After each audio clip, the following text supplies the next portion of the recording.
everyone, we are so glad to have you join us today, and we want to welcome you to our September series, High Wire. During High Wire, we're going to be talking about trust, and trust is putting your confidence in someone who you can depend on, rely on, and trust with their strength and truth. Now, we are going to look throughout history how God has been faithful to us. God kept his promise to send Jesus to save us. When we remember that God will continue to be dependable, we can choose to trust God no matter what we face in life. Thanks for being with us, and let's dive into some more.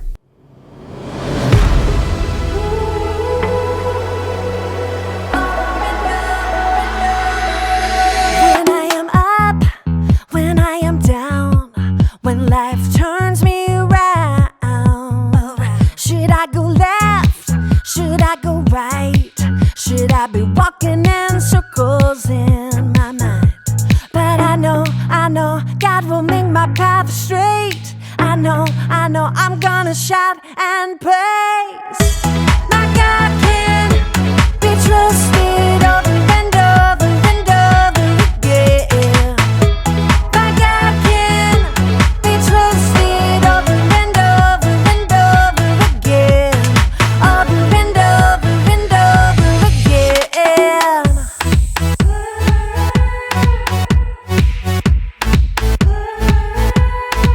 When I am up, when I am down, when life turns me around, should I go left? Should I go right? Should I be walking in circles in my mind? But I know God will make my path straight. I know I'm gonna shout and praise. My God can be trusted over and over and over again. My God can be trusted over and over and over again. Over and over and over again. I'm confident. My God can. I'm confident. My God can. I know. God will make my path straight. I know. I'm gonna shout and praise. I know. God will make my path straight. I know. I'm gonna shout and praise. My God can be trusted over and over and over again. My God can be trusted over and over and over again. My God can be trusted over and over and over again. My God can be trusted over and over and over again. Yes, he can. Over and over and over again. I'm confident. My God can. I'm confident. My God can. Over and over and over I can trust him. Over and over and over again.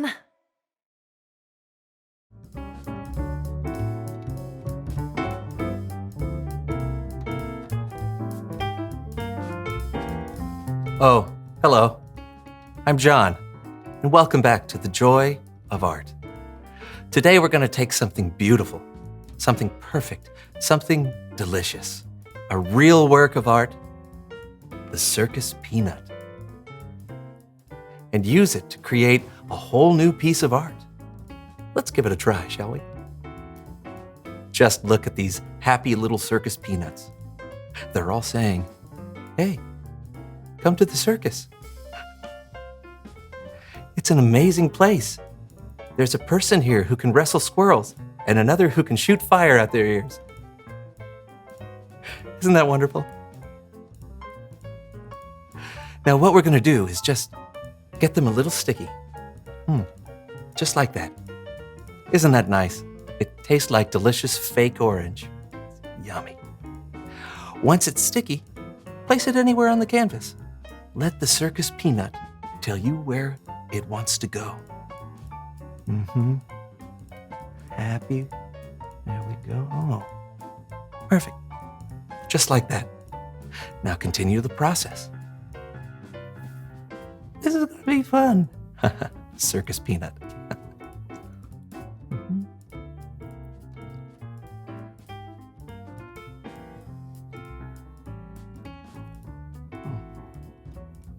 Oh, okay.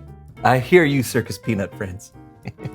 They're telling me my art is done and they're ready to be seen. Why don't we take a look at what we've created? Oh, I think I'll call this piece Sad Clown at the Circus. Because doesn't he look like a happy little sad clown?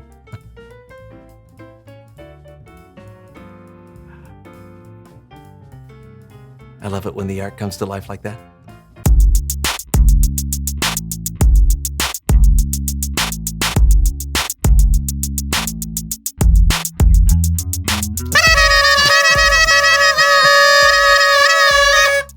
Welcome to the So-and-So Show! I'm Brandon, that's John, Hey. and we are excited about today's show. Well, as always, except that today is something special. Yeah. Today we get to announce something we've been working on for years. Yeah, months even. You see, John and I have a little pet project. Yeah, but that pet project has grown into a full-size St. Bernard, and we can no longer keep it hidden inside his little crate. It's time for it to be set free!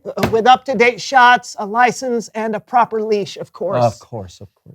Should I tell them? Oh yeah, be my guest. Okay, so you may have noticed Brandon and I are wearing these amazing and handsome-looking turtlenecks. That's because, drumroll, our very first musical, Warm Necks, the history of the turtleneck, is finally getting produced!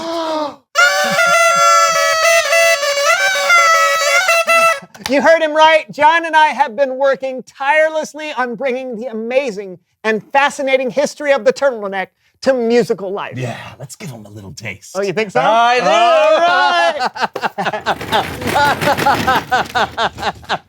All right. It started in the Dark Ages when knights suffered severe chafing while wearing chainmail. As a result, a garment that could protect the neck and torso from rough and heavy metal was born.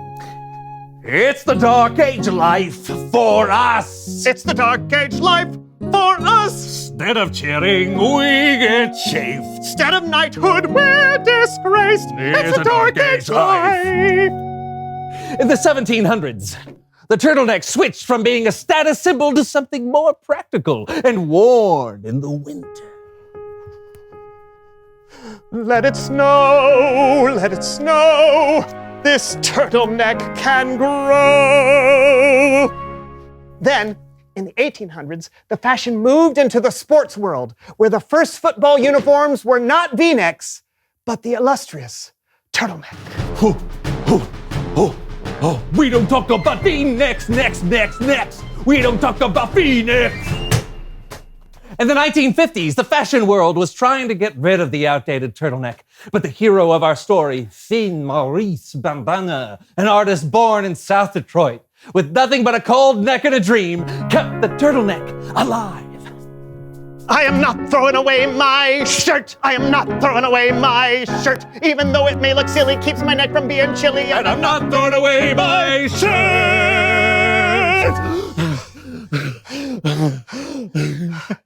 Anyway, that was just a taste, an amuse-bouche, if you will. A warm neck's the history of the turtleneck. Ooh, boy. It's a heartbreaking yet hilarious tale of the endearing garment and the people who wore it. And it's going to be coming to an off-Broadway theater, not near or possibly near you. Yeah. Is that you? Yeah, that's me. Okay. That's right. It's the producer. Okay. Hello, it's John. Uh-huh. Yeah. Oh, great. Oh, sounds good. We'll do that. We'll see ya. What did he say? He just called to say he's not producing the musical. But on a positive note, There's a positive note? he said he was sure there was someone out there who could possibly like it. Somewhere. Great. Yeah. That's the last time we try something like that. It's Bible story time with Kellen.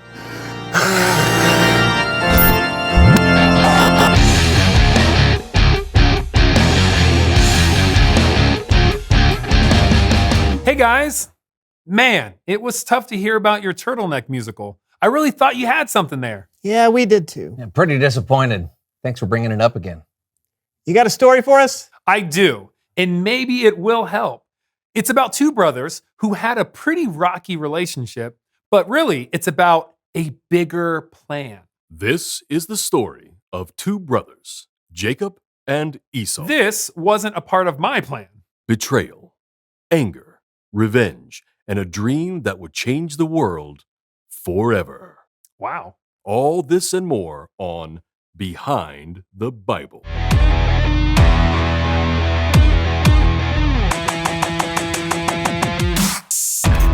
Jacob and Esau were the two sons of Isaac and Rebekah. Though they were twins, they were very different. Esau loved hunting and being outside, while Jacob enjoyed cooking and being indoors. I think I should point out here that Esau was just a little bit older than Jacob. And at that time, being the firstborn son in the family was a big deal. It was a big deal. Yeah, I know. I just... Just like narrating stories is a big deal to me, by myself, without interruption. Oh. Carry on. As the firstborn, Esau had the birthright to become the leader of the family when his father died. But Jacob came up with a plan to take the birthright for himself. This is going to make me sound kind of sneaky, but hey, I saw an opportunity and I took it. You see, I was making this red lentil stew one day when Esau came in from outside and he was hungry. Yeah, I was hungry. Hadn't eaten for, I don't know, hours. Felt like days. And when I came in and smelled that stew, I was like, well, I gotta have some of that now. So I said, you want some stew? Fine. Sell me your birthright. And he did. I was like, I'm practically dying of hunger right now. What good is a birthright if I'm not alive to use it? Give me some of that stew. So I sold my birthright to Jacob. Stew was good though. For just a bowl of stew, Esau traded all of his rights as the oldest son to his brother, Jacob. But that wasn't the last time Jacob took something that belonged to Esau. Later... Listen, I didn't go to 4 years of narrator college for nothing. Just let me do my job. There's a narrator college? Later, when Jacob and Esau's father was very old, he called Esau to his side. Dad was old. He was weak. Couldn't see very well. And he said to me, son, I don't know when I'm going to die. Go hunting for me and cook me a meal. Then I'll give you my blessing before I die. So I went out hunting. Didn't think for a second Jacob would betray me. Yeah, so I know parents aren't supposed to have favorites, but Mom liked me best. And when she overheard my father promising to bless Esau, she wasn't satisfied. She wanted my father to bless me instead. Now, we're twins and my father didn't see so well, so she thought I could just pretend to be Esau. But he has way more hair than me. So, she covered me with the skins of a goat. That way my skin would seem hairy like Esau's. And it worked. I told my father I was Esau and he believed me. And he gave me his blessing. Jacob had bought Esau's birthright for a bowl of stew, and then he tricked Esau out of his father's blessing. And when Esau found out... I was so mad! I wanted to... I was so mad. I'm pretty sure Esau wanted to kill me after that. So, I ran away. Yeah, so Jacob hadn't been a very good brother. He lied, tricked, and manipulated to get what he wanted. You know what I want? Yeah, narrator, college. Jacob ran away from home, and he found himself alone in the middle of nowhere with nothing but a rock for a pillow. As he slept, something amazing happened. I had a dream, a vision from God. No, there was this big stairway, and it reached all the way to heaven, and there were angels going up and down the stairs, and the Lord was standing there.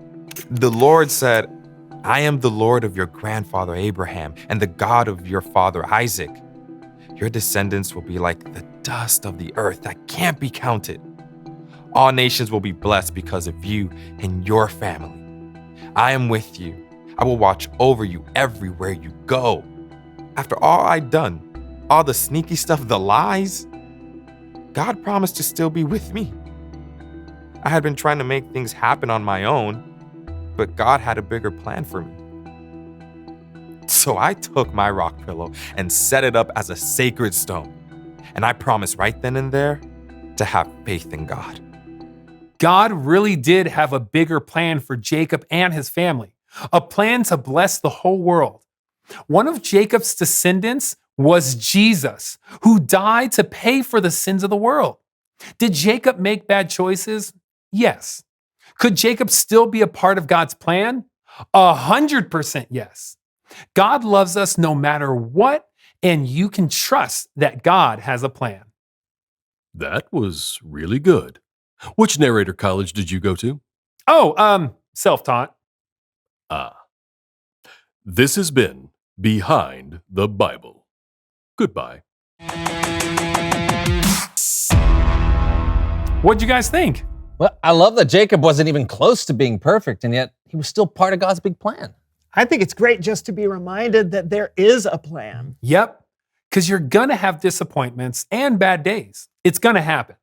But what we can trust is that God has an ultimate plan to make things right in the world, and that hasn't and won't change. Good to know. Thanks, Kellen. You bet. I'll see you guys next time. You know, I am disappointed about the musical, but I'm not going to give up. Yeah. We've only tried one producer Yeah. and one musical. We've got way more ideas in us. We could write a musical about tube socks. Yeah, or jorts. Or some non-clothing item, maybe. Maybe. Yeah, but the important thing to remember is that God has always had a plan, so we can put our trust in God. Right on. So, yeah. Reveal the question. Why are plans important? Well, if you're planning for a trip, it helps to know where you're going, how to pack, what snacks to take. Or when you're planning to build something, it's great to know what tools you'll need and the order to put things together. When someone has a plan, it's easier to trust them because they've put thought into where they're going and what they're doing. So talk about it with each other. Why are plans important? And we'll see you next week for a brand new show. See ya. They are short, they are jeans, worn so tight, day or night. Bring me jorts, bring me jorts, bring me jorts.